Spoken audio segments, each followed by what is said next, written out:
여기 앞에 화면에 큰 글씨가 있네요. 보시고 제가 한번 쭉 읽겠습니다. 한번 따라서 눈을 따라서 한번 읽으시기 바랍니다.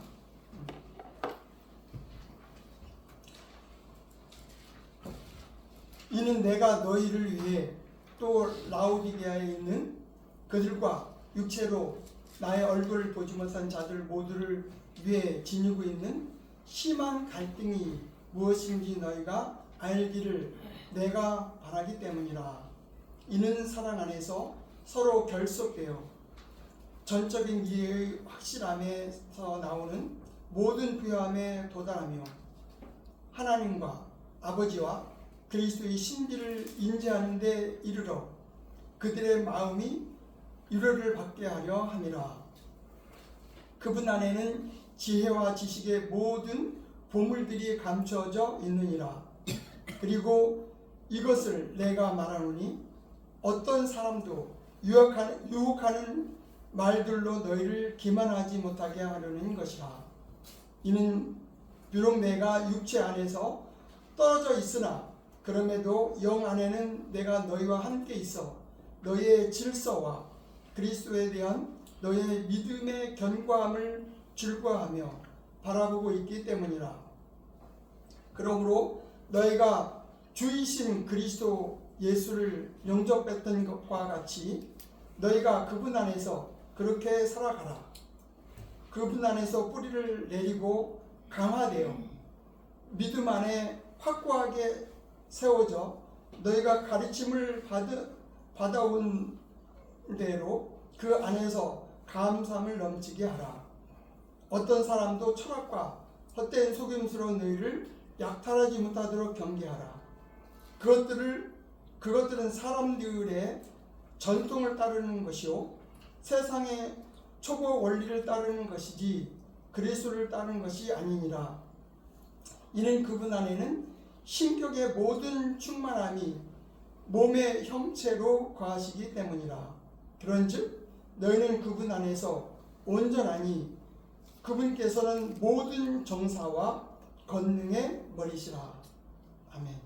예, 이 말씀으로 오늘은 영적인 진전을 이루라 하는 제목으로 함께 상고해 보도록 하겠습니다. 잠시 기도드리겠습니다.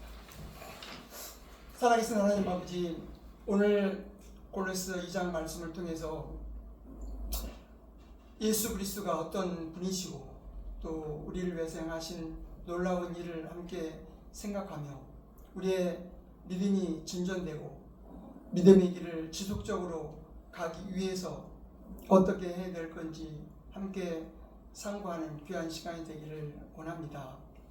진리의 성령님께서 깨닫게 하셔서 우리 하여금 그 말씀이 우리 마음밭에 잘 새겨질 수 있도록 인도해 주옵소서. 우리 주 예수 그리스도의 이름으로 기도하옵나이다. 아멘. 이제 우리가 영적인 진전을 이루라. 그러니까 영적이라는 말을 많이 쓰잖아요, 그죠? 그럼 영적인 것의 반대는 뭘까요?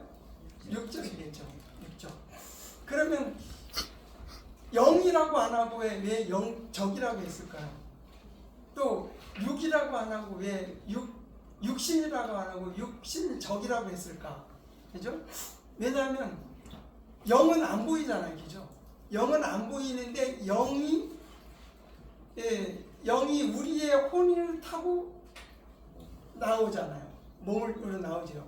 그래서 영적이라고 하잖아요, 그죠? 영은 안 보이니까 영이 우리의 혼을 타고 나타난단 말이에요. 그래서 영적이다.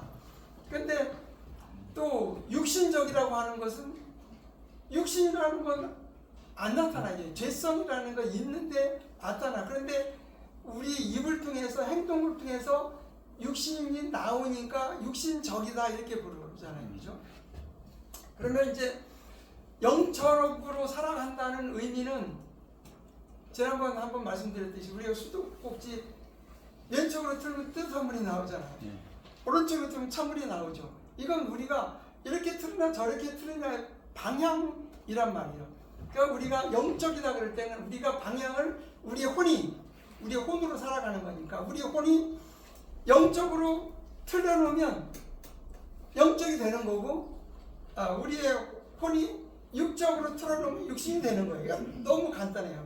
그런데 너무 우리가 몸이 습관이 육신적으로 되다 보니까 왼쪽으로 자꾸 이렇게 오른쪽으로 육신적으로 틀릴 가능성이 많잖아요. 그래서 우리가 의지적으로 영적으로 틀어놓을 때만이 영이 우리한테 흘러나온다. 이것은 여러 번 그림을 통해서 설명을 드렸죠.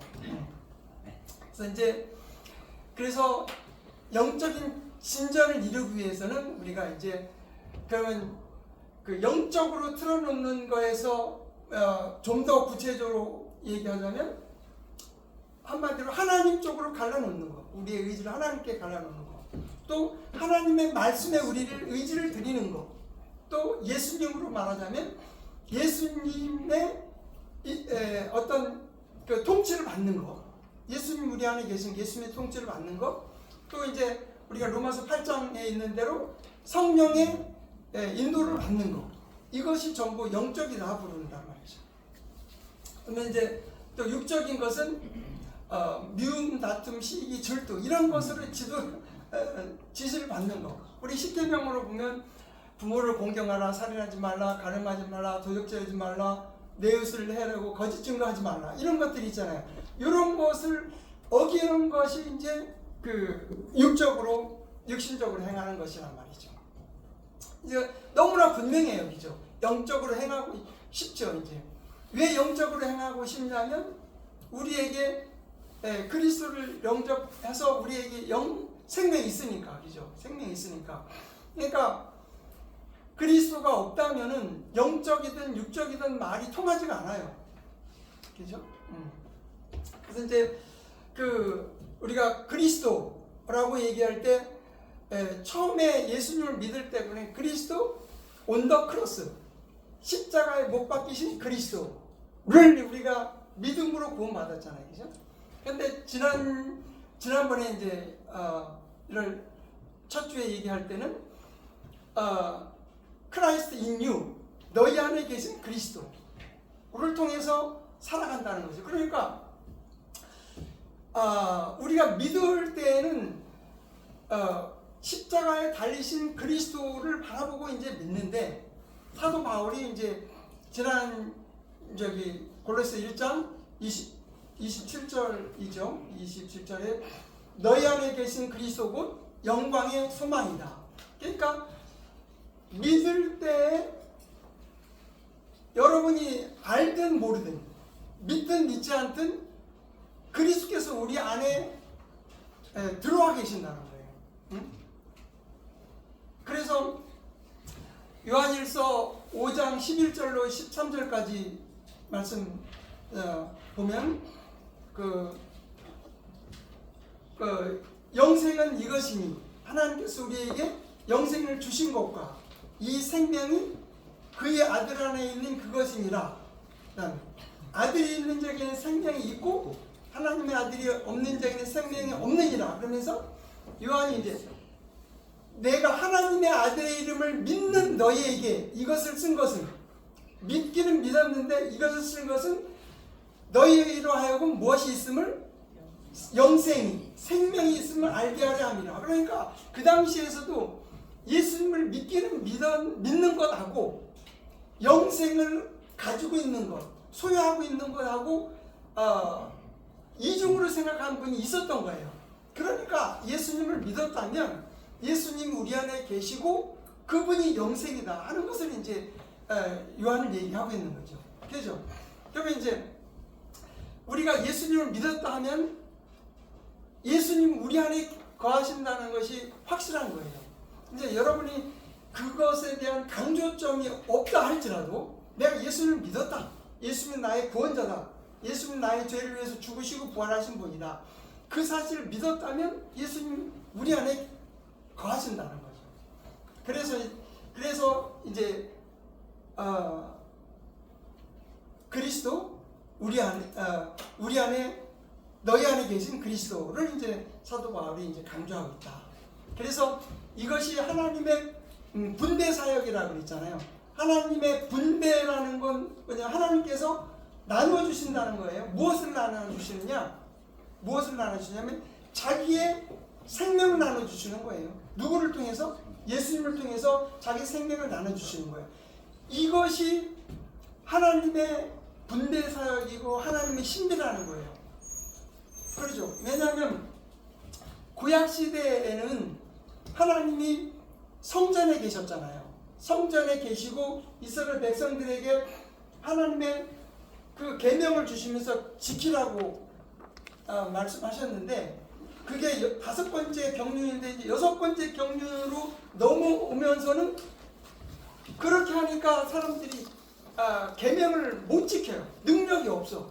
그래서 이제 마지막 경륜, 그러니까 물론 7제가 마지막 경륜인데 하나님께서 이제 하실 수 있는 모든 조치의 마지막 단계의 경륜에서는 이제 자기 자신을 분배해 주시는 거예요. 우리 안에. 그러니까 이제 하나님이 그들 가운데 거하셨는데 이제는 우리 안에 거하게 하심으로 우리가 이제 하나님의 뜻 가운데 살아갈 수 있는 능력을 우리에게 주심으로 그 능력에 따라 살아갈 수 있게 하시는 것이 하나님의 마지막 경륜이라는 거예요. 그래서 이것이 신기라는 거예요. 왜냐? 구약 사람들에게는 알려지지 않았는데 신약에 있는 교회 시대에만 알려져 있기 때문에 이게 신비다 하는 거죠. 그렇죠.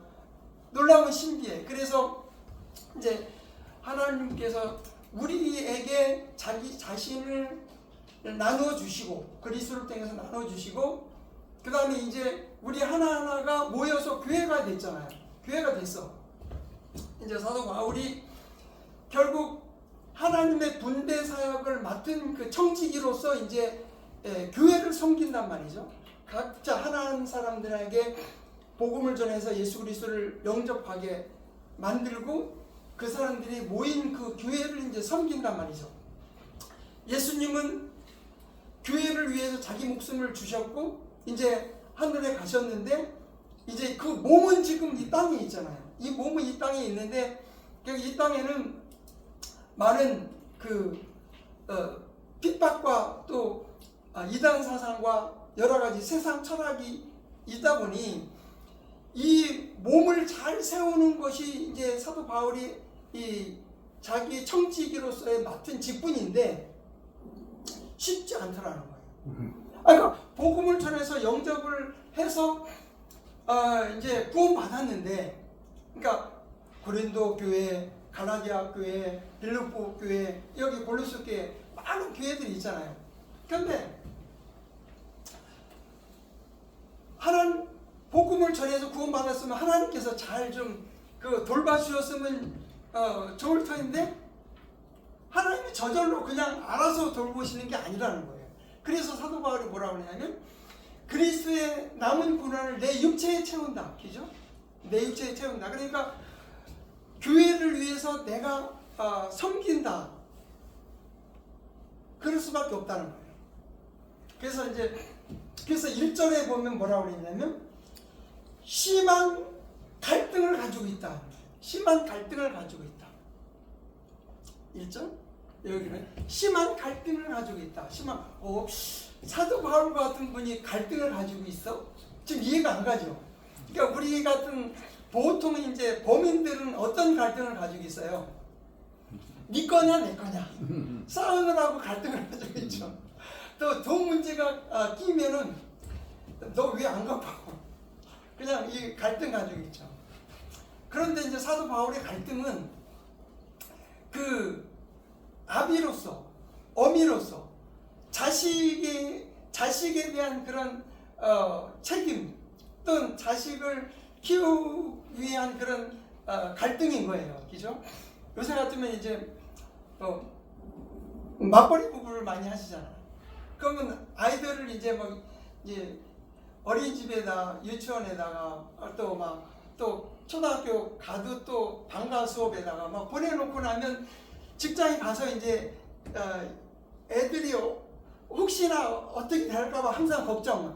그것이 심한 갈등이라고 생각하는 거예요. 그게 심한 갈등이에요. 그러니까 그 본인도 염려는 하나님께 맡기라고 그랬는데 정작 이제 그 영적인 투쟁에 있어서 맡기는 것만으로 안 돼. 그러니까 갈등이 있는 거예요. 그죠? 갈등이 있습니다. 이 부분을 조금 생각하면서 다시 좀 느낀 게 뭐냐면, 여러분이 이제 동물의 왕국 같은 거 보시잖아요. 그러면은 코끼리가 새끼를 낳으면 막 자기 새끼를 돌보려고 그러죠. 또 이제 들소 같은 것도 새끼를 낳으면 어미가 막 돌보려고 하잖아요. 그런데 여지없이 누가 기다리고 있습니까? 옆에서 사자가 기다리고 있어요. 맹수들이 잡아먹으려고. 그러니까 이 어미들은 이렇게 무리를 지어 있다 보니까 쉽게 공격을 못해요. 이게 뭐 뿔로 받으면 오히려 당하니까 저 새끼를 먹기가 딱 좋잖아요. 그러니까 공격을 한단 말이에요. 그러니까 어미들은 요 자기 새끼를 돌보려고 하는 그 몸부림이 있단 말이에요. 이것이 심한 갈등인 거예요. 심한 갈등인 거예요. 그러니까 사도 바울이 옛날 부모들이 자식 많으면은 바람 잘 날이 없다고 하는 것처럼 이게 이제 바람 잘 날이 없는 거예요. 하나님께서 지켜주시는데 그냥 지켜주시는 게 아니고 사도 바울에게 그걸 맡겼다는 거예요. 사도 바울에게 내가 교회를 그리스도의 피로 사서 교회를 만들어 놨으니 네가 그 교회를 돌보라. 그리고 베드로한테도 그랬잖아요. 내 양을 치라, 내 양을 먹이라 하고 이제 사명을 사도들한테 맡겨놨단 말이에요. 이제 사도 바울이 이제 그런 이제 심한 갈등을 가지고 있단 말이죠. 그런데 특별히 골로새 지역에서 지금 이 갈등은 어떤 갈등이라고 그랬어요? 영지주의의 갈등인 거예요. 영지주의, 전에 말씀드렸죠. 영지주의는 뭐냐면 신은 거룩하고 선하다, 사람은 악하다, 그렇게 생각하는 거예요. 이분법적으로. 그러니까 그 맞는 말 같잖아요. 언뜻 보기에도. 그러니까 그 당시에 헬라 철학이기도 하고. 그러면 이제 어떻게 되냐면, 그러면 선하신 그 신이 사람 안으로 들어온다? 그것이 안 된다는 거예요. 왜냐하면 이 악한 오만에 어떻게 신이 올 수 있느냐. 그런 논리로 얘기하다 보니까 그래, 그러면 그 예수님은 사람의 몸을 입고 오신 하나님인데 하나님의 본성이 그 안에 거한다고 그랬는데 그것을 공격한단 말이에요. 그러니까 이제 이 갈등을 가지잖아요. 골로새에 있는 사람들이 에파프라스가 바울한테 배워가지고 가르쳤을 때는 예수님이 하나님이시다, 아들 하나님이시다고 가르쳤는데 자꾸 이제 이단들이 와서 이렇게 공격하니까 그런가? 그럼 그 당시에는 지금 로마 시대잖아요. 로마 시대면은 헬라 철학의 영향을 받고 있었단 말이에요. 그러니까 그 페르시아가 망하고 이제 로마가 시대가 됐잖아요. 그러면서 이제 이 어쨌든 그리스 문화가 지배하고 있었던 그런 시대이기 때문에, 그 다음에 사상적으로는 그리스의 사상이 있었기 때문에 이제 그렇게 생각을 하게 된단 말이죠. 그러니까 그 당시에 예수님을 믿었었던 사람들은 그냥 서민들이란 말이에요. 그런데 철학을 했던 사람들은 뭔가 이제 지성을 가지고 있었던 사람이란 말이에요. 그러니까 논리적으로 철학적으로 얘기하다 보니까 자꾸 자꾸 이제 영향을 받을 수밖에 없잖아요. 그러니까 이제 이 아까 심한 갈등을 가지고 있는 거예요. 심한 갈등을 가지고 있어서. 그래서 그러면 이 심한 갈등이 이제 영지주의만 있는 게 아니고, 또 이따 본문을 좀 더 보겠지만 율법주의도 있고 율법. 그러니까 예수님을 믿어도 또 율법을 지켜야 된다는 그런 할례를 해야 된다는 그런 것들. 또 그 철학 뭐 영지주도 일종의 철학이지만 이런 이제 철학도 그 초등학문이라고 할 때는 그 당시에는 이제 점성술을 많이 발달했잖아요. 그러니까 요새도 지금 뭐 신문 같은데 보면 이런 뭐 정보는 뭐 이런 게 나오죠. 이런 점성술 같은 거 이런 것들의 영향이 있단 말이죠. 그 다음에 전통을 지키는 거, 전통. 그러니까 이제 쭉 하나님 말씀 이외에 다른 어떤 것을 권위로 두는 이런 것들이 있단 말이죠. 특히 대표적인 이런 전통을 지키고 있는 것이 이제 천주교에 많은 전통들이 있죠, 그죠? 특히 이제 그 마리아가 숭배하는 것도 하나의 전통으로 와 있어요. 그 마리아가 중보자가 아니라고 해도 뭐 그 앞에 가면은 마리아 상이 있어서 이렇게 기도하고 가잖아요. 그러니까 이런 전통들이 이제 결국 그 그리스도의 복음을 자꾸 무너뜨리니까 이제 결국 그러면은 이 심한 갈등이 있는데 이런 이제 또 지금 우리가 보면 에덴 동산에서 뱀이 즉 사탄으로 가장한 뱀이 이브를 유혹하잖아요. 그러니까 그 유혹을 할 때 속임수를 쓴단 말이에요. 거짓말로 속이잖아요. 거짓말로 속여. 그런데 이브가 거짓말로 속인다는 것을 알았으면은 사실 안 넘어가겠죠. 잘 안 넘어갈 텐데 이게 넘어간단 말이죠. 속이면 넘어가. 그러니까 우리도 이제 지금 이 세상에 보면 소위 말하는 이단이 많이 있죠. 대표적인 뭐 요새 문제가 되는 통일교회 같은데 가장 큰 대표적인 거. 또 뭐 그 여호와 증인 같은데 있고, 또 뭐 신천지 같은데 있고, 이런 데서 이제 넘어간단 말이에요. 아니 우리가 생각할 때는 우리 복음을 알고 있는 사람은 왜 넘어가냐 이거야. 예수님이 유일한 구원자시고 우리를 위해서 죽으신 분이시고 그분을 믿기만 하면 구원받는데 다른 길이 없다고 분명히 얘기하는데 왜 넘어가느냐? 왜 넘어가요? 넘어갈 수밖에 없다는 거예요. 교묘한 말로 2절에 보면 뭐라고 했어요? 여기 2절에 보면은 4절에 유혹하는 말로 기만하기 때문인 거예요. 유혹하는 말로 기만을 해. 그러니까 넘어갈 수밖에 없다는 거죠.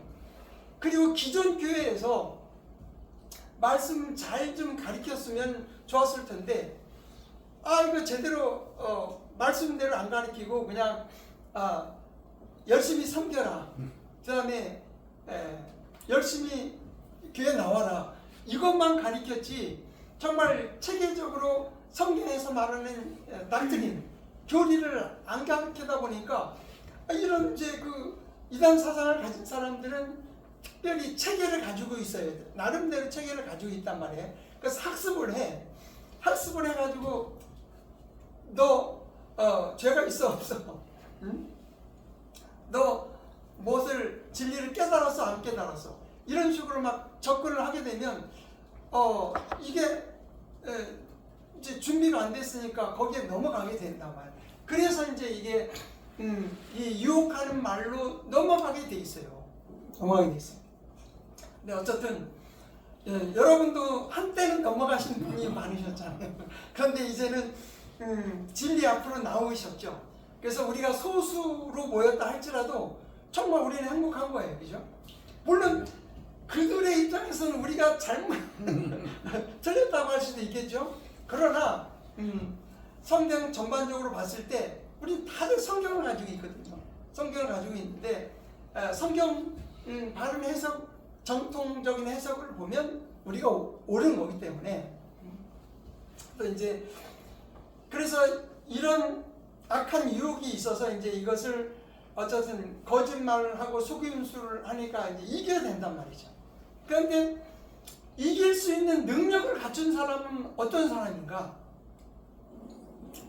이길 수 있는, 그러면 2절에 있는 사람은 그 능력이 갖춰져 있는 사람이 2절에 보면 그 이제 사랑 안에서 결속되어 있는 사람, 사랑 안에서 결속되어 있는 사람은 좀 그래도 이길 수 있는 능력이 있는 사람이에요. 그러니까 결속되어 있다는 건 여러분 이제 여성분들은 뜨개질을 하잖아요.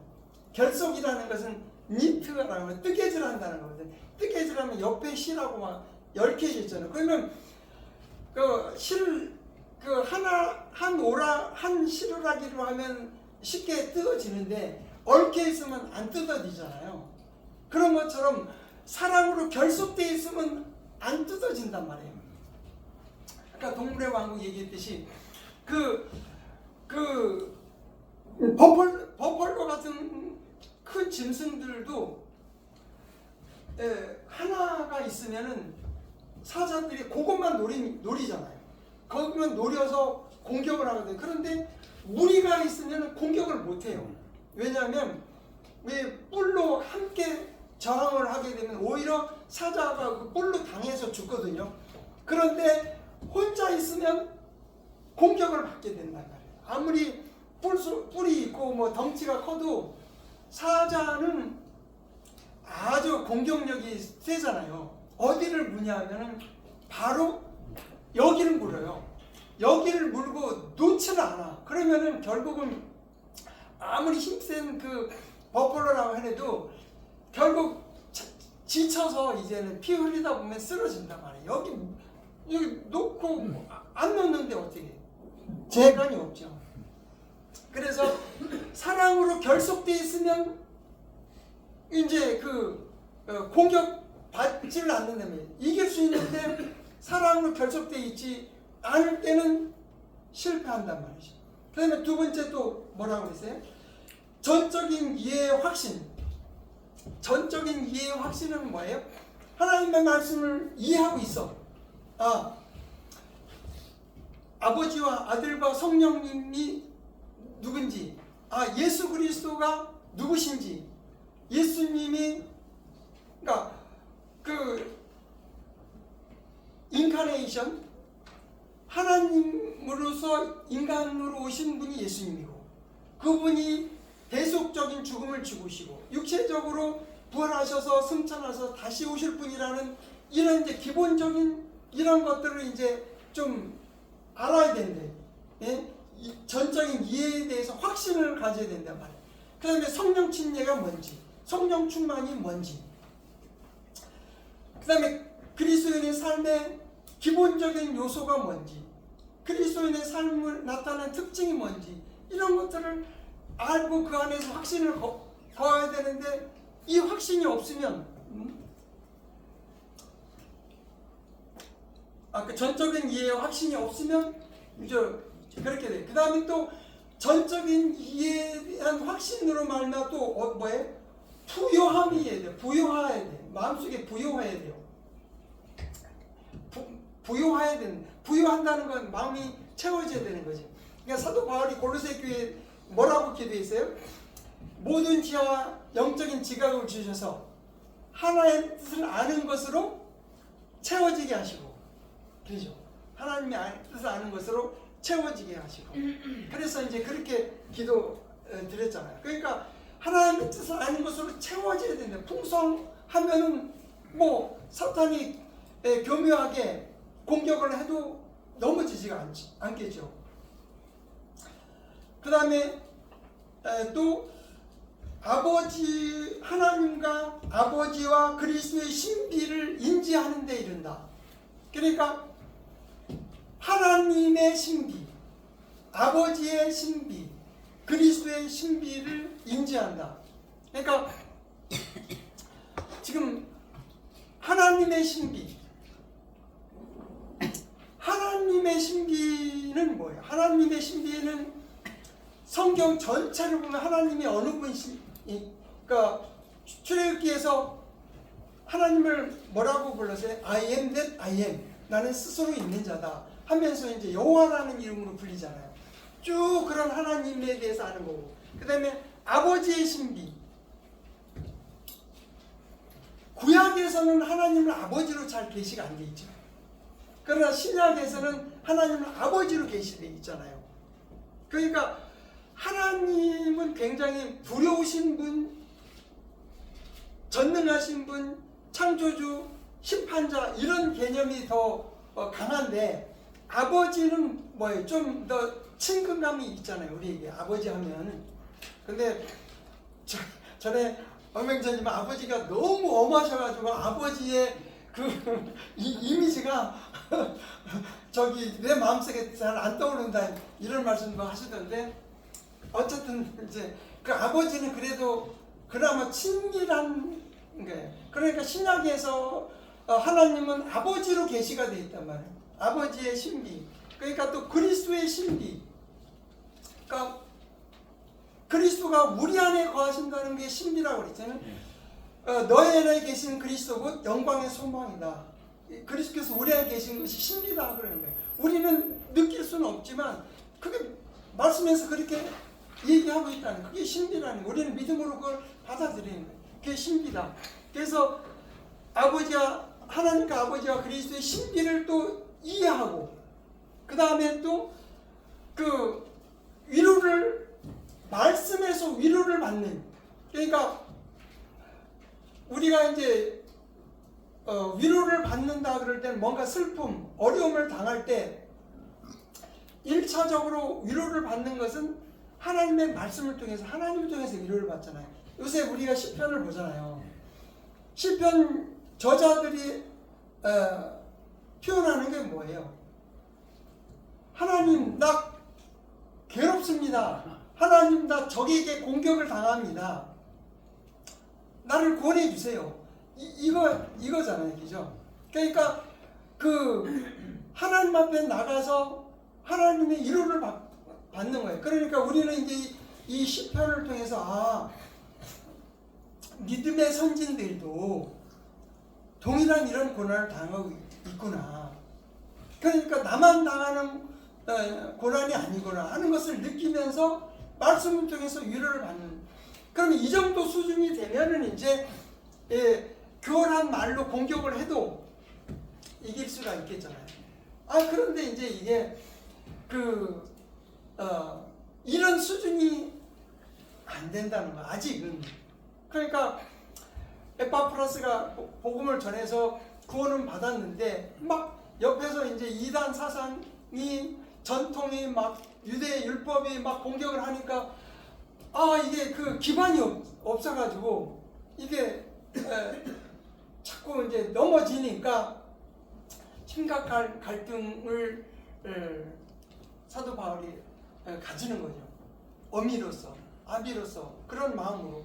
그래서 이제 이것은 어떻게 해결해 줘야 될 것이냐, 어떻게 해결해야 될 것이냐. 그러니까 이제 사도 바울이 해서 쓰는데, 내가 육체로는 좀 떨어져 있다. 지금 사도 바울이 어디에 있어요? 로마 감옥에 갇혀 있잖아요. 감옥에 갇혀 있어요. 감옥에.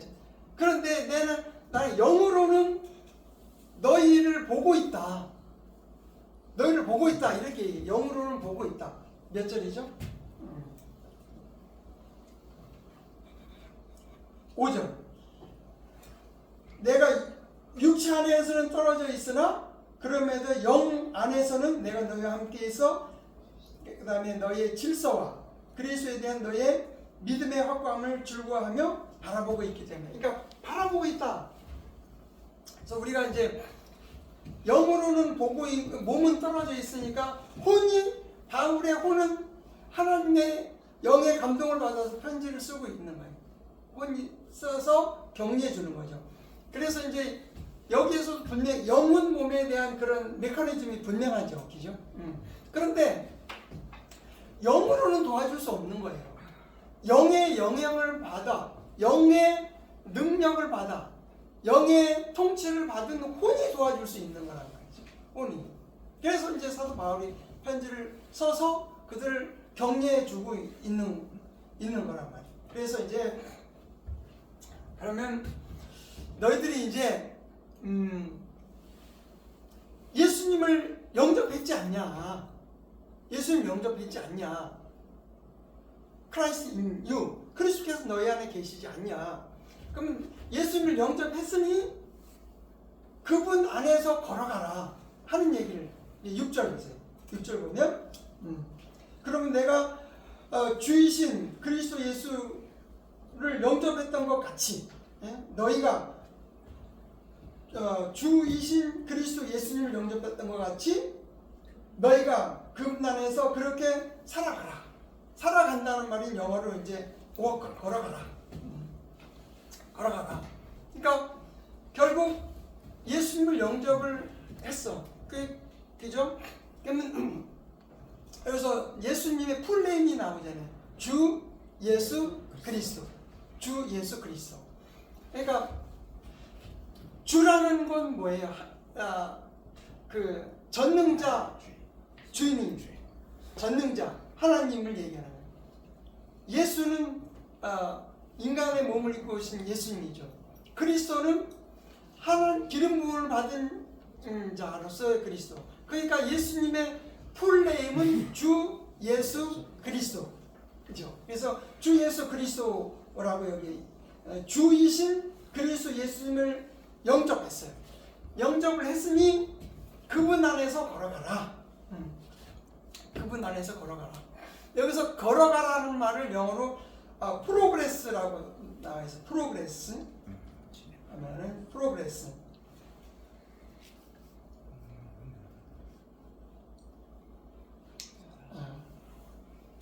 프로그레스라고 나와 있는데, 그러니까 우리 철로 협정을 필그림스 프로그레스라고 있죠. 그러니까 이제 그 기독도가 쭉쭉쭉쭉 천성을 향해서 나아가는데, 그런 것처럼 걸어가라 그랬네. 걸어가라. 그럼 그것을 좀 더 구체적으로 이제 얘기를 하는 것이 7절에 나오는데요. 그럼 이제 예수님을 우리 안에 계셔요. 예수님 우리 안에 계시니까 그러면 그 예수님 안에 뿌리를 내려라. 뿌리를 내려라. 그러니까 뿌리를 내리는 것은 이제 나무를 연상이 되잖아요. 나무 연상이 돼. 뿌리를 내려. 그러면 뿌리를 내리면 튼튼해지겠지. 들 거 아니에요. 자랄 거 아니에요. 그것을 그러니까 이제 믿음에 굳게 서서 세워져라 이 말이에요. 그리고 가르침을 받은 대로 가르침을 받은 대로 이제 순종해라. 그래서 감사함이 넘치게 하라 하고 이제 구체적으로 7절에서 얘기하고 있죠. 그래서 결국 뿌리를 내리고 마지막에 생기는 열매가 뭐예요? 여기서 7절에서 감사가 열매죠. 그죠? 감사가 열매예요. 네, 다시 7절을 한번 보십시다. 그러면 그분 안에서 뿌리를 내리고 강화되어 믿음 안에서 확고하게 세워져 너희가 가르침을 받아온 대로 그 안에서 감사함을 넘치게 하라. 그래서 결국은 이제 예수님 안에 뿌리를 내리고 믿음으로 세워져서 가르침을 받은 대로 잘 자라면 그 위에는 감사하는 삶을 살아간다는 거예요. 그래서 그리스도인의 삶의 꽃은 감사다입니다. 감사다.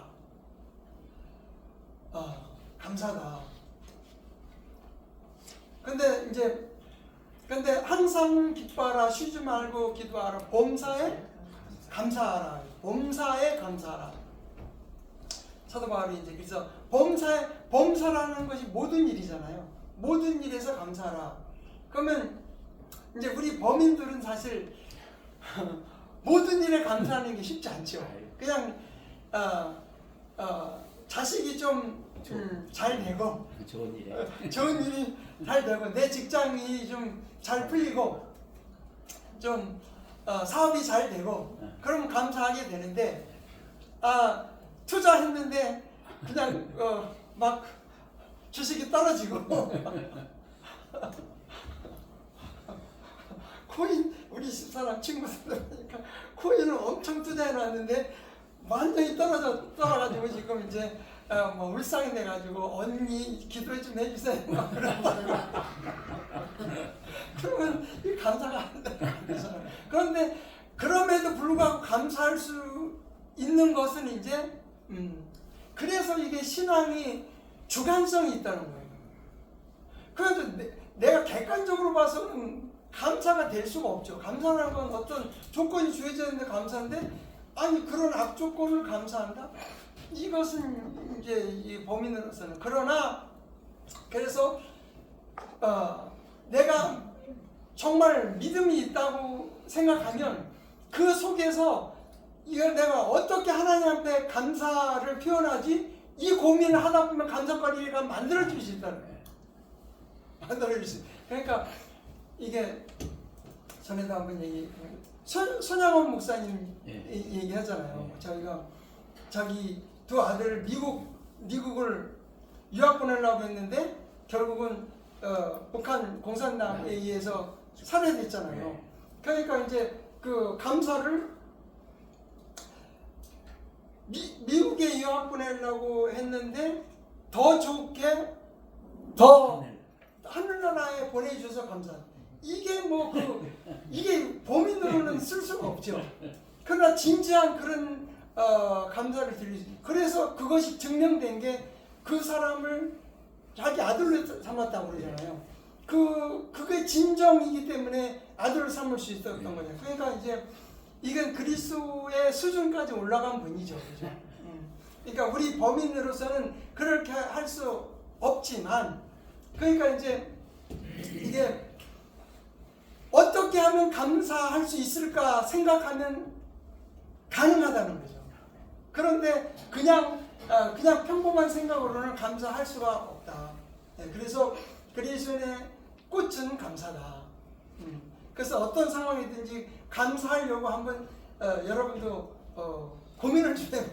심한 갈등을 빚지 마시고 내 이해타산이나 잘되고 못되고에 따라서 그 행복 불행을 따지지 마시고 어떻게 하면 감사할 수 있을지. 사실 감사한다는 것은 하나님께 대한 절대적인 신뢰가 있다는 거예요. 그죠? 그러니까 내가 지금 사망의 음침한 골짜기를 간다고 그래도 하나님이 나를 지키신다는 그 절대적인 확신이 있기 때문에 감사할 수 있는 거잖아요. 그죠? 그러니까 모든 것이 합력하여 선을 이루실 것이라는 하나님께 대한 절대적인 신뢰가 있기 때문에 감사할 수 있는 거예요. 그래서 그리스도의 정점은 감사일 수밖에 없는 거죠. 그렇죠? 그래서 이제 우리도 어쨌든 우리 육신이 자꾸 우리를 지배해서 그렇게 못하지만 감사를 표현할 수 있는 우리가 될 수 있기를 바라고요. 예. 그래서 이제 감사가 넘치게 하라. 그래서 믿음의 진전을 이루는 게 바로 그거인 거란 말이에요. 믿음의 진전을 이루는 게 바로 그리스도 안에 뿌리를 내리고 믿음에 굳게 서서 이제 가르침을 받은 대로 감사하는 삶을 살아가는 것. 그런데 이제 사도 바울이 사실 이것을 강조한 것은 부수적인 거예요. 그러니까 영적인 진보를 이루는 것은 이제 USB 이분이 이제 어떤 제목을 달았는데 제가 조금 이 제목도 조금 이제 이 본문에 맞춰서 바꾸긴 했지만 이것이 핵심인 건 아니에요.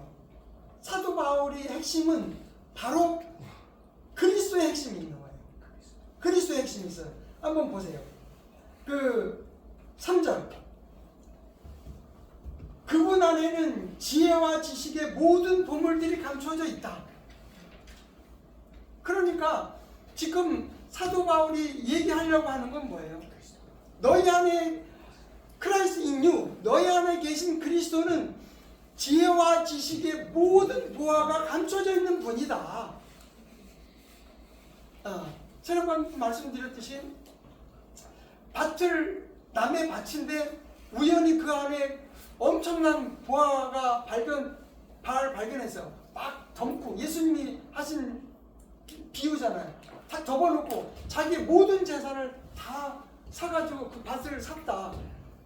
그러면 그 밭을 사면 그 얼마나 그 마음이 든든하고 막 기쁘겠어요. 그런 마음이잖아요. 그러니까 모든 지혜와 지식의 보물들이 그리스도 안에 있는데 그 그리스도가 너희 안에 있는 바로 그분이다 하는 것을 얘기하고 있는 거예요. 그러니까 영지주의자들이 얘기하는 그런 영적 엘리트를 추구하는 그런 말에 속지 마라. 어떤 깨달음에 이르는 그런 수준에 이르야 되는 것이지, 믿음으로 구원받는다? 그건 너무 쉬운 거 아니야? 그리스도만으로 충분하다? 그건 너무 쉬운 거 아니야? 이렇게 얘기하는 것에 대해서 믿지 말라는 거예요. 그리스도가 지혜와 지식의 모든 보화가 감춰져 있다는 거죠. 우리는 지혜와 지식으로 살아가잖아요. 지혜와 지식을 우리는 네이버나 어쨌든 챗 GPT나 이런 데서 많이 얻어가지고 지혜를 가지고 살아가요. 사실은 우리 실질적인 삶에서. 그런데 우리가 정말로 연구하고 탐구해야 될 것은 예수 그리스도라는 거예요. 예수 그리스도를 탐구하면 된다는 거예요. 왜냐하면 그분의 지혜와 지식의 모든 보화가 그분에 있으니까. 그래서 그 예수님 뭐라고 그러시냐면, 너희가 영생을 얻기 위하여 성경을 상고하는데 이 성경이 누구에 대해서 기록되어 있다? 예수. 나에 대해서 기록되어 있다. 그러니까 창세기에서 계시록까지는 예수님에 대해서 기록되어 있다는 거예요. 그래서 결국 성경을 보는 관점을 어떻게 가져야 되느냐? 여기에서 예수님이 어떻게 표현되어 있는지를 우리가 보는 관점으로 성경을 읽어야 된다.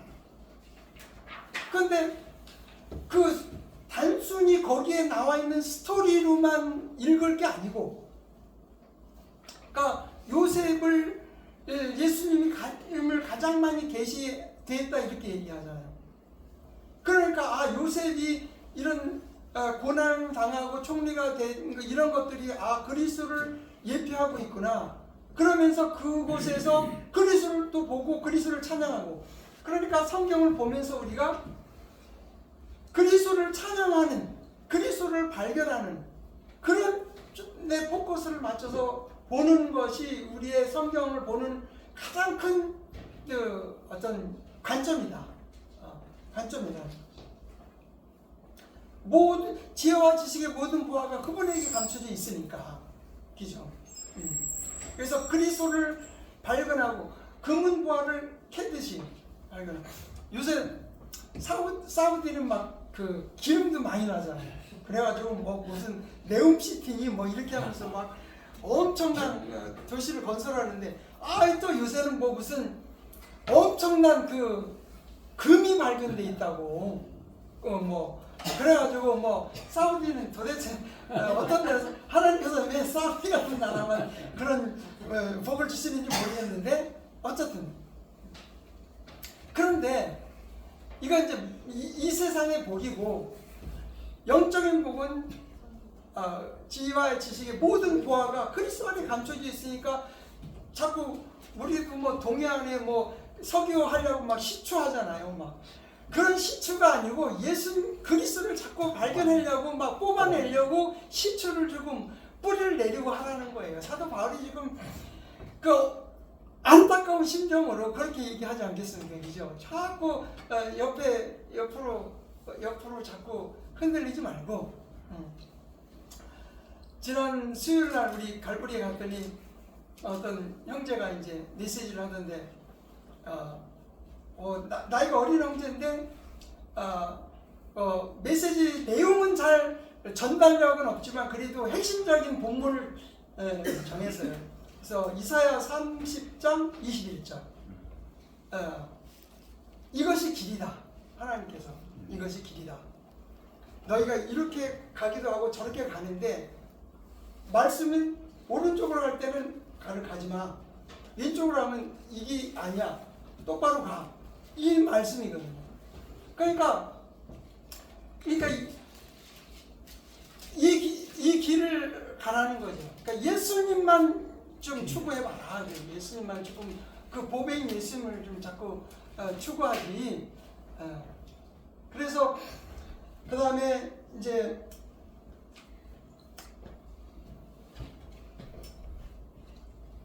두 번째 이제 사도 바울이 이제 예수님에 대해서 얘기하는 거. 그러니까 영적인 진보를 이루는 것은 우리가 사람이 우리의 책임 부분에 속하죠. 책임 부분에 속하는데, 그러니까 성경에서 또 두 가지 패러다임이 있는데 하나님의 주권과 인간의 책임 부분을 보라고 했잖아요.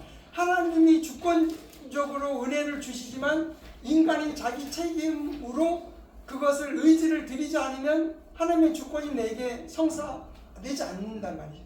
그러면 그 구절에 보면 그분 안에는, 예수님 안에는 신격의 모든 충만이 몸의 형체로 거한다. 신격의 모든 충만. 그러니까 여기서 신격의 모든 충만은 여기 갓헤드라고 되어 있어요. 갓헤드. 신격의 모든 충만이니까 이제 구절에 보면은 갓헤드. 그러니까 하나님의 신성이에요. 하나님의 신성. 하나님의 신성의 모든 충만. all fullness. 모든 충만이 그리스도 안에 있다는 거예요. 그 조금이 아니고 모든 충만이 그리스도 안에 있다. 그런데 그분이 몸의 형체로 계신데, 몸의 형체로 예수님 오셨잖아요. 그분 안에 하나님의 신성의 모든 충만이 거하시는 분이다. 그죠? 그런데 놀라운 것은 예수님이 몸의 형체로 오셔서 부활하셨을 때도 몸의 형체잖아요. 근데 변형된 몸의 형체시잖아요. 그리고 그 승천하셔서 하나님 보좌권에 앉아 계신데 이분도 사람의 몸의 형체를 입고 계신다고요. 변화된 몸. 그러니까 우리하고 똑같은 변화된 몸이기 때문에 우리가 같은 몸이라고 할 수 있는 거죠. 그렇죠? 그래서 이제 계시록에서는 예수님을 그 죽임 당하신 어린 양으로 이제 표현하고 있고, 그래서 어쨌든 그 몸의 형체로 입고 계신 그 예수님. 그러면 우리도 부활 땅에 묻히지만 부활해서 그리스도와 같은 몸으로 입게 된다. 이런 것을 여기서 얘기를 이제 더 하고 있다는 거예요. 그 배경 속에. 그러니까 예수님만 추구하라는 거예요. 여기서 지금 예수님만 추구하면 그 이단에 넘어가지 않는다는 거예요. 그 다음에 또 10절에 보면요. 10절에 보면 그 뒷부분에 그분께서는 모든 정사와 권세의 머리시라. 모든 정사와 권세의 머리시라. 그러면 머리는 권위와 어떤 지위와 통제를 얘기하죠. 그죠? 통제가 있고 몸은 그 지배를 받는 거니까. 모든 정사라고 하는 것은 모든 이게 정사라는 말은 통치라는 개념에 통치하는 거. 정사와 권세. 그러니까 그 천사 중에서도 지금 타락한 천사가 있죠. 타락한 천사가 이 땅 에베소서 6장에 보면 정사와 권세와 이 세상의 어둠의 주관자들과 하늘의 영들에게 대합니다 하면서 이제 이 세상의 통치권을 가지고 있는 그들과의 싸움이다. 영적인 싸움이. 이렇게 얘기를 하고 있잖아요. 그러니까 그런 하나님이 전체를 하나님께서 통치하시는데 그 안에 타락한 천사들에 의해서 그 다음에 루시퍼에 의해서 3분의 1이 타락해 있죠. 그래서 이 땅에는 이제 사탄의 지배 아래에 있단 말이죠. 지배 아래에 있는데 그 위에 하나님이 계시고, 그리고 하나님께서는 하늘과 땅의 모든 권세를 누구에게 주셨어요? 아들에게 주셨어요. 그러니까 아들이 이 통치 권세를 있어요. 그러니까 하나님께서 아들에게 통치 권세를 주셨고, 아들에게는 사악한 정사와 권세들도 있고, 그 다음에 타락하지 않은 천사 권세들도 있잖아요. 그러면 이제 예수님께서 지상 재림을 하시게 되면 어떻게 되죠?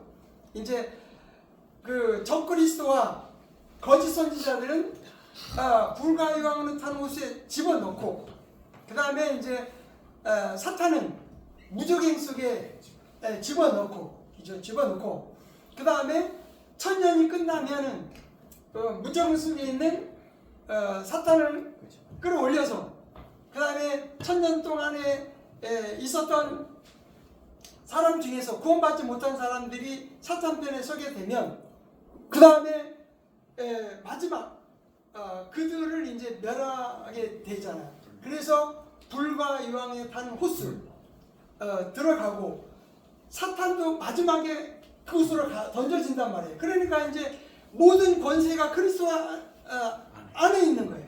그래서 최후적으로는 그리스도에 의해서 이제 완전히 심판받고 통치되는데, 지금은 아직은 이제 최후의 심판이 이루어지지 않았잖아요. 그래서 이제 1차적으로 그리스도께서 이 땅 우리가 휴거되고 7년 안에 끝나고 이 땅에 천년왕국이 이루어지면, 이 땅에서 이제 그리스도 왕국이 돼서 그리스도께서 통치하시는, 그래서 정사와 권세 머리가 되시는 거예요. 그래서 이제 우리가 사실을 고대하는 건 뭐냐면, 저 복된 소망과 우리 주 예수 그리스도의 영광스러운 나타나심을 사모한다. 그죠? 복된 소망, 우리의 휴거가 1차적이고, 그 다음에 그리스도께서 이 땅에 오셔서 이 땅을 통치하시면 우리는 그리스도의 신부로서 그리스도와 함께 통치자가 되고, 이 땅에 이스라엘을 중심으로 한 예루살렘에 그리스도의 보좌가 있고, 이 땅은 그리스도 왕국이 돼서 우리도 이 땅을 통치하게 되는, 이것이 이제 그것도 신비고 그래서 그리스도만이 영광 받으시는 이때란 말이에요. 그래서 여기 정사와 권세의 머리시다. 이게 놀라운 분이 있는데 왜 초등학문, 전통, 유대주의, 율법주의에 빠지느냐. 그러니까 심한 갈등이 있는 거지. 그렇잖아요. 심한 갈등이 있는 거예요. 이걸 보호해야 되니까. 그 사악한 자들로부터 보호해야 되니까 갈등이 있어요. 그래서 그 다음에 이제 여기 2장에서는 이렇게 되지, 1장에서는 또 예수님을 어떻게 얘기하고 있어요? 그 어둠의 권세에서 하나님께서 그분의 사랑하는 아들의 왕국 우리를 옮겨주시는 대가가 뭐라고 그랬어요? 그리스도의 피로 구속하셨다. 그러니까 그리스도에서 구원자다 하고 얘기를 하고 있잖아요. 그죠? 지금 저기 트럼프가 자기 영주권, 미국 영주권을, 시민권을 얻게 하는데 얼마를 주면 가능하다고 그래요? 100만 불. 100만 불을 주면은 미국 사람이 될 수 있게 하겠다는 거예요. 그러니까 아무나 그냥 100만 불을 딱 주면, 옛날 600만 불의 사람이 있었잖아요. 그런데 100만 불만 주면, 100만 불이면 한 14억 정도? 그게 13억, 14억 되죠? 그만 주면 우리도 미국 시민이 돼, 나도. 그런데 그 사탄의 왕국에서 하나님의 왕국으로 하나님의 백성이 되는 데는 100만 불이 아니고 누구의 피? 예수님의 피로 그냥 값없이 프릴리. 그런데 이게 복음이잖아요. 이게 복음인데 이것을 안 받아들인다면 너무 어떻게 보면 너무 억울한 거예요. 너무 억울한 거야. 나중에 가면 너무 억울한 거야. 하나님 앞에 갔을 때 그렇잖아요. 값없이 주는 선물인데 지금 하다못해 미국 시민 되는데도 100만 불 달라고 하는데 정말 하나님이 자기의 아들 독생자의 피를 흘려서 하나님의 피잖아요. 하나님의 피를 흘려서 얻어놓은 이 가치 교회 하나님의 피로 교회를 사셨다고 그랬어요. 교회를 사셔서 우리를 예수를 영접하면 하나님의 자녀가 되고 하나님께서는 교회 안으로 우리를 넣어주신이잖아요. 그래서 이제 이렇게 놀라운 복을 주셨는데 왜 그 복을 안 받겠어요? 이 복을 받은 분을 한번 손 들어보세요. 사모하는 자라 받은 분을. 그죠? 감사합니다. 그런데 아직도 이제 이 복을 받기는 받아야 되는데 어떻게 받는지를 모르겠다고 치면 이제 기도를 하세요. 주 예수님, 나는 주님을 믿고 싶습니다. 십자가에서 죽이심으로 내 죄값을 담당하시니 감사합니다. 지금 나는 내 마음의 문을 열고 예수 그리스도를 나의 구주, 나의 하나님으로 영접합니다. 나의 죄를 용서해 주시고 영생을 주심을 감사합니다. 나를 다스려 주시고 나를 주님이 원하시는 사람으로 만들어 주옵소서 하고 이제 기도를 한다면, 개인적으로 한다면 그리스도는 우리 안에 들어오셔서 우리의 생명이 되시고 우리의 능력이 되셔서 우리를 인도해 주실 것이라는 거죠. 그렇게 하시길 바라고. 그래서 그리스도는 구원자다. 그리고 그리스도는 그뿐만 아니고 하나님이시다. 그러니까 보이지 않는 하나님의 형상이라고 지난번 얘기했죠. 그러니까 언비저블 갓, 보이지 않는 하나님이 비저블 갓이라는 거예요. 예수님이 형상이라는 건 형태로 나타났다. 이런 분이 예수님이다. 그러고 얘기하고 있잖아요. 그 다음에 그분이 모든 걸 붙들고 계시다 이 말이죠. 그러니까 지난번 물질 얘기하면서 설명을 드렸듯이 이 지구가 지금 공중에 매달려 있는 것도 결국 원리적으로 되어 있지만 근구적으로는 예수님이 그걸 붙잡고 있기 때문에 공중에 매달려 있다 이 말이죠. 그러니까 그런 능력 있는 분이 예수 그리스도다. 그리고 교회의 머리시다. 교회의 머리시다. 그리고 그분이 으뜸이시다. 처음이시다 하고 강조를 해줘. 그 다음에 하나님과 인간 사이의 중보자이시다. 유일한 중보자이시다 하면서 골로새에서 지금 뭐라까요? 예수님을 계속 강조하는 거예요 지금. 그러니까 우리가 지금 로마서가 뭐라고 그랬어요? 이 세상의 전무후무한 논문이라고 그랬잖아요. 논문의 그 지도 교수는 누구예요? 예수님이 지도 교수예요. 그래서 3년 반 동안 아라비아에 가서 공부했잖아요, 선거. 그러니까 논문을 이제 썼어. 그래서 이 논문을 이제 발표했어요. 그러면 최고의 논문인데 이 논문을 안 읽고서는 안 되죠.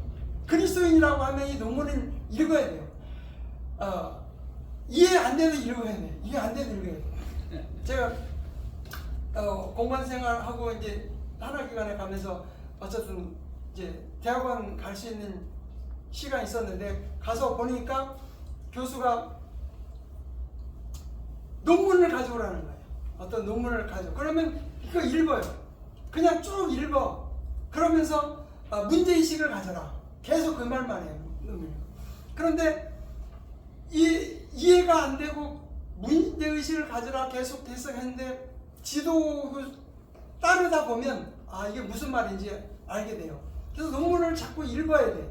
다른 논문을 읽어야 돼. 최고의 논문은 안 읽고 자꾸 다른 그러니까 서적도 읽어야죠. 서적도 많은 이제 신앙 선배들이 돼 있는데, 근데 최고의 논문을 안 읽고 허접한 것에 그 집중하면 안 돼요. 그래서 이제 그리스도인 삶의 가장 핵심되는 게 6, 7, 8장, 그 다음에 11장, 12장. 12장, 11장은 이스라엘 구원이니까 12장, 13장, 14장까지 우리가 봤잖아요. 근데 나중에 기회가 되면 이제 5장, 3, 4, 5장도 좀 보겠는데, 그래서 이건 많이 알고 있기 때문에 이제 스킵했는데, 그래서 이제 사도 바울이 이제 이런 것들을 이제 강조하고 있단 말이에요. 그래서 이 로마서에서 얘기한 이 최고의 논문을 근거로 해서 다른 서신이 적혀 있는 거예요. 그 사상이 다 적혀 있어요. 그러니까 로마서를 이해해야지 다른 서신도 이해되는데, 근데 특별히 이 골로새서는 그리스도의 위대하심을 더 강조돼 있어. 로마서에 없는 내용이 더 강조돼 있어. 그래서 제가 이제 처음에 2년 전에 여기 처음에 딱 왔을 때 골로새서를 시작했잖아요. 왜 그랬느냐면은 저도 개인적으로 그리스도를 더 공부하고 싶었어요. 알기는 알지만 제가 공부를 해야지 더 알잖아요. 그런데 이제 특별히 대침에서 나오신 분이라고 그랬잖아요. 대침에서 나오신 분들이 이제 그 깨달음 그리스도의 구속사역의 깨달음 정대에서 머물고 있고, 또 어떤 분은 이제 그리스도를 영접했는데 그리스도인의 삶에 대해서 강조점이 없었다. 그리고 그리스도가 누구신지 이런 분의 강조점이 없었다고 해서 정말 그리스도를 나도 배우고, 여기 있는 분들이 그리스도를 좀 더 연구를 해서 정말 그리스도인의 삶이 핵심이 되는 그리스도를 배우게 하고 싶다 하는 것을 이제 시작했어요. 그래서 이제 2년 됐는데 이제 2년 이상이 왔는데, 그러니까 그리스도인이라는 건 뭐냐면 그리스도인 영이 없으면 그리스도의 사람이 아니라는 거죠. 그러니까 그리스도의 영이 없으면 그리스도의 사람이 아니야. 그러니까 그리스도가 여기에 있는 사람만 그리스도이냐. 그러니까 그리스도인이다 하는 것은 그리스도가 여기 있다는 거예요. 그러니까 이것을 놓치고서는 그리스도인의 삶을 살 수가 없는 거죠. 그죠? 그래서 이제 집에서 만약에 무료하다 시간이 있다. 그럼 이제 골로새서를 읽으시도록. 이제 예전에 로마서 읽으라고 그러셨는데 골로새서는 어렵다? 어렵죠. 어려울 수가 있어요. 근데 저 아까 오면서도 이제 시사막 얘기했는데, 바울이 이제 감옥에 있잖아요. 골로새에 있는 사람들은 바울을 만나본 적도 없잖아요. 그래서 에파프로스를 통해서 복음을 들었잖아요. 그런데 이 서신을 써. 그런데 이 바울이 서신을 쓸 때 이 수신자들이 이해할 걸로 생각하고 썼을 거 아니에요. 전혀 막 그 엉뚱한 얘기를 하면 쓰질 않았겠죠. 그러면 그 당시에 골로새 사람들도 이해할 수 있게끔 썼다면 우리도 이해할 수가 있어야지. 만약에 성령이 우리 안에 계시고 그리스도 영이 우리 안에 있다면 당연히 이해하는 게 맞죠. 그럼 왜 이해가 안 되겠어요? 왜 이해 안 되면 모든 지혜와 지식을 하나님께서 주셔야 되는데 다른 생각이 자꾸 떠올라. 성경 읽으려고 그러면 우리 자식이 지금 뭐하고 있지? 직장에 일이 지금 잘 돌아가고 있나? 이 집중이 안 되니까 이게 안 되는 거예요. 그러니까 그 당시에는 이게 다른 생각을 할 일이 없어. 그냥 예수님만 생각하니까 이해가 돼. 그러니까 우리도 예수님만 생각하고 읽으면 이해할 수, 물론 조금 어려울 수 있겠죠. 그러나 어려우면 조금 옆에 사람들한테 물어보고 또 찾아보고, 요새는 챗 GPT도 응답을 잘해줘요. 그러니까 그 대신 정확하게 질문해야 돼요. 성경 킹제임스 성경으로 답해줘라. 또 구체적으로 이렇게 하면은 모르는 것들을 답해주거든요. 그러니까 요새는 정말 의지만 있으면 우리가 충분히 공부할 수 있다는 거죠. 그래서 마시고, 아니 이제 나머지 USB 목사님의 그 메시지는 오후에 좀 이렇게 나누는 시간을 가지도록 하고 마치도록 할게요. 시간이 많이 됐네요. 이게 시간을 제대로 못 지키는 게 제가 조금